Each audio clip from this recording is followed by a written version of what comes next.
saya Septia Gusti Karina dari kelas 3 BPAI reguler, mata kuliah Filsafat Islam. Di sini saya ingin menjelaskan sedikit ilmu saya yang berjudul Kematian Menurut Muhasabah. Sebelum ke pembahasan inti, terlebih dahulu saya ingin membacakan biografi Muhasabah. Jadi, Mullah Sadra itu lahir pada tahun 979 Hijriah di kota Shiraz, yaitu salah satu kota di Persia, dengan nama lengkap Muhammad Sadruddin bin Ibrahim Yahya Qawmi Shirazi, dan dipanggil dengan nama Sadra. Dan setelah menjadi ulama terpandang, beliau dipanggil dengan nama Mullah Sadra.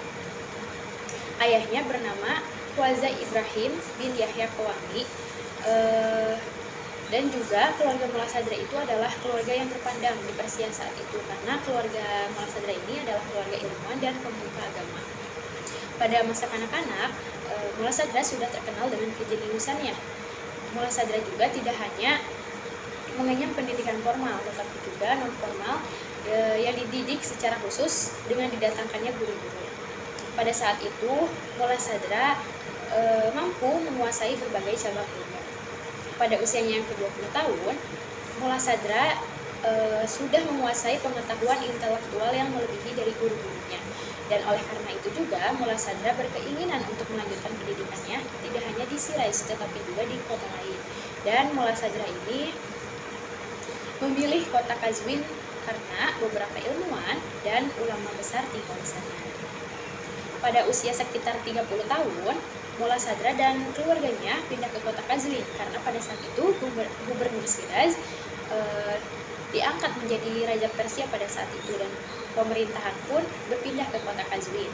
Mullah Sadra di kota Qazwin ini dididik oleh dibimbing oleh guru Syekh Bahai dan Midamad sekitar tahun 1003 Hijriah sampai 1007 Hijriah. Dan sekitar tahun 1024 Hijriah, Mullah Sadra ini kembali ke kota Shiraz. Beliau menikah dan mengajar di kota kelahirannya ini. Dan karena beliau difitnah menyebarkan kesesatan dan dianggap kafir oleh ulama dari kelompok Akhbariyin yang kaku terhadap pandangan filosofis yang bersifat spekulatif pada saat itu. Karena fitnahan itu, Mullah Sadra pindah dari kota Shiraz ke kota Kahak. Kahak ini adalah sebuah desa kecil di kota Qom. Dan sekitar tahun 1040 Hijriah, Mullah Sadra kembali ke Shiraz karena ayahnya meninggal. Dan setelah membangun sekolahan dan belum sempat memulai pendidikan pada saat itu ayahnya meninggal. Karena itu juga Hakim Independen Persia, yaitu Imam Khalikan, mengajak Mullah Sadra untuk mengembangkannya bersama. Pada tahun 1050 Hijriah, usai sekembalinya dari perjalanan ibadah haji yang ke-7, Mullah Sadra menghembuskan napas terakhirnya di Irak karena sakit yang dideritanya. Mullah Sadra ini meninggalkan 2 orang anak laki-laki dan 3 anak perempuan. Lalu sekarang ke pembahasan inti. Yang pertama, saya akan membahas tentang kematian menurut Mullah Sadra. Jadi apa sih kematian itu? Kematian itu adalah sesuatu yang pasti gitu bagi setiap jiwa yang bernyawa. Orang-orang yang mempunyai nyawa pasti akan mengalami kematian, dan itu tuh kematian itu adalah sesuatu yang pasti gitu ya. Karena jauh sebelum ada dunia ini, ada manusia dan lain sebagainya yang ada di bumi ini, Allah tuh sudah menakdirkan kehidupan manusia 50.000 tahun sebelumnya gitu. Jadi kenapa Allah mematikan manusia adalah karena manusia ini dapat kembali gitu menuju kehidupan yang sempurna, atau menuju kepada Allah, menuju kehidupan yang sempurna, yaitu akhirat yang kekal abadi gitu. Dan menurut Mullah Sadra ini, kematian adalah kebenaran sebagai peristiwa alami kembalinya jiwa dari kehidupan duniawi dan awal, dan perjalanan kembali menuju Allah Subhanahu wa Ta'ala. Posisi kematian bagi Mullah Sadra ini merupakan gradasi wujud dari level yang rendah melalui proses kematian menuju ke level wujud yang lebih tinggi. Jadi level wujud yang lebih rendah itu kayak sekarang di kehidupan di dunia, lalu kita mengalami proses kematian untuk berpindah ke level wujud yang lebih tinggi, yaitu akhirat. Dan kematian juga sudah banyak itu dijelaskan di dalam Al-Quran. Setelah kematian, kehidupan akan terus berlangsung. Jadi kalau misalnya kematian ini tidak berhenti, kehidupan itu tidak berhenti hanya di kematian, tetapi juga akan terus berlanjut di kehidupan selanjutnya. Tetapi yang berlanjut ini adalah jiwa manusia, bukan dari raga dan jiwa yang bersatu di dunia ini. Karena kematian itu adalah proses awal dari kehidupan yang sebenar-benarnya kehidupan.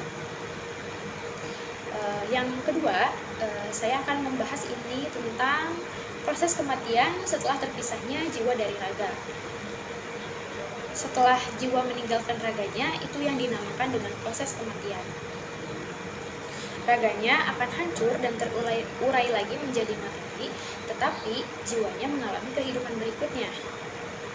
Hakikat kematian sendiri yaitu dikeluarkannya jiwa dari badan, dipalingkan dari alam indera dan dihadapkan kepada Allah dan kerajaannya secara bertahap. Jadi proses pertama setelah kematian yaitu berada di alam kubur, yaitu alam peralihan antara kematian dan kebangkitan. Di dalam kubur ini akan datang gitu dua malaikat, yaitu Munkar dan Nakir, yang akan menanyai setiap manusia yang berada di alam kubur. Dan di alam kubur juga adalah pengadilan pertama bagi manusia, akan mendapatkan nikmat atau azab kubur karena perbuatannya selama di dunia. Dan Mullah Sadra juga meriwayatkan suatu hadis yang menegaskan bahwa dalam diri manusia terdapat akar buntut. Apa ini akar buntut? Akar buntut yaitu yang akan tetap hidup walaupun manusianya meninggal atau mengalami kehancuran, tetapi akar buntut ini akan tetap ada gitu. Jadi akar buntut ini katanya semacam biji kecil yang ada dalam diri manusia. Walaupun nanti raga seseorang akan mengalami kehancuran di alam kubur, akar buntut inilah yang akan tersisa, satu-satunya yang akan tersisa. Dan saat kiamat tiba, jadi si akar buntut ini yang akan hidup atau yang akan bangkit gitu. Dan pada saat kiamat tiba itu, kebangkitan si akar buntut ini akan tumbuh gitu, seperti biji kecambah terlihatnya. Wallahu a'lam bishawab. Lalu yang ketiga, saya akan membahas tentang perjalanan jiwa setelah kematian. Jadi keadaan jiwa pasca kematian ini disebut juga dengan peristiwa kebangkitan atau yang disebut juga al-ma'ad. Raga ini akan berada di alam kubur mengalami nikmat atau azab kubur dan juga kematian atau kehancuran, sedangkan jiwa ini akan berubah menjadi ruh yang kekal kembali kepada Allah Subhanahu wa Ta'ala. Jadi yang selama ini terlihat setelah seseorang meninggal itu bukan raganya itu akan tetap terkubur, tetapi jiwanya yang akan mengalami kehidupan selanjutnya.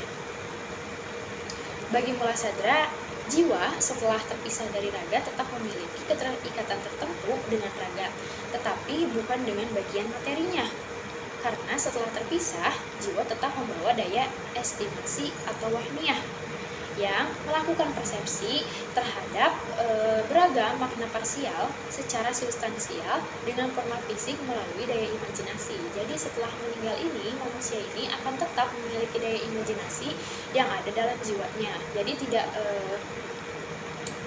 bukan dengan bagian materinya gitu, bukan dengan raganya atau wujudnya yang kayak gini gitu, kayak sekarang ada di dunia. Jadi walaupun raga seseorang hancur, tetapi tidak akan terpengaruh bagi jiwa manusia itu sendiri. Dan jiwa setelah terpisah dari raga tetap memiliki raga yang sederhana gitu, karena jika tidak hilanglah identitas dirinya.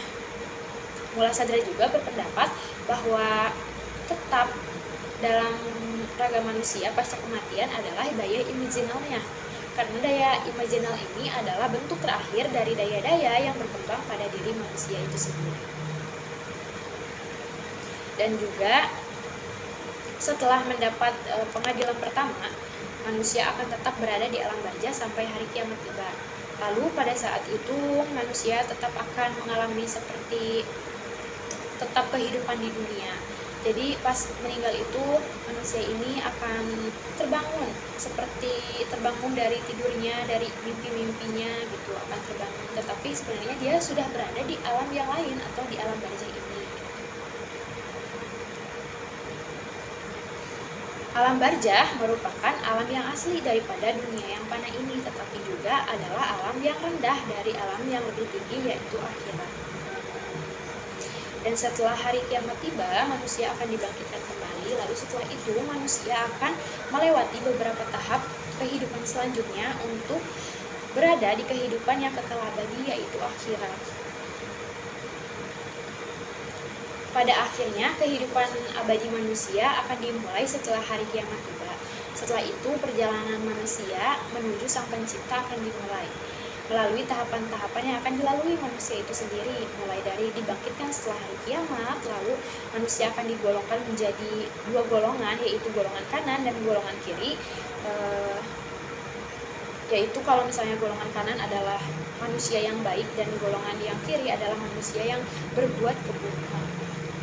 Setelah itu akan dikumpulkan di padang mahsyar dari makhluk yang pertama hidup sampai makhluk yang terakhir hidup, melewati jembatan Sirat al-Mustaqim, yaitu jembatan yang lurus atau jalan yang lurus. Katanya jalan ini menurut Mulassadra adalah jembatan yang lebih halus dari rambut yang dibagi menjadi 7. Setelah melewati jembatan Sirat al-Mustaqim ini, manusia akan ditujukan atau diperlihatkan gitu amalan catatan amalan kebaikan dan keburukannya.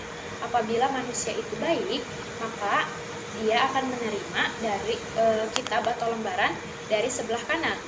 Tetapi sebaliknya, kalau misalnya manusia itu buruk, ia akan menerima catatan atau kitab dari golongan yang sebelah kiri gitu, dari sebelah kiri, arah sebelah kiri.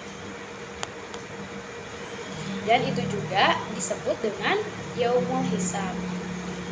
Kemudian setelah proses penghitungan akan ada timbang-timbangan untuk menimbang catatan amalan-amalan manusia ini dan disebut juga sebagai al-hujjah. Setelah itu penentuan kehidupan akhir manusia, apakah akan berada di neraka ataukah akan berada di surga. Kalau misalnya manusia itu mendapatkan atau melakukan di dunianya banyak kebaikan, maka ia akan berada di surga. Tapi sebaliknya, kalau misalnya manusia selama di dunia mengalami atau melakukan kejahatan gitu, manusia akan berada di neraka jahanam.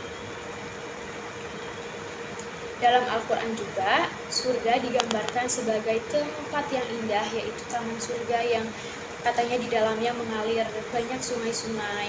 Dan neraka digambarkan di dalam Al-Quran sebagai tempat yang dipenuhi dengan api yang menyala-nyala.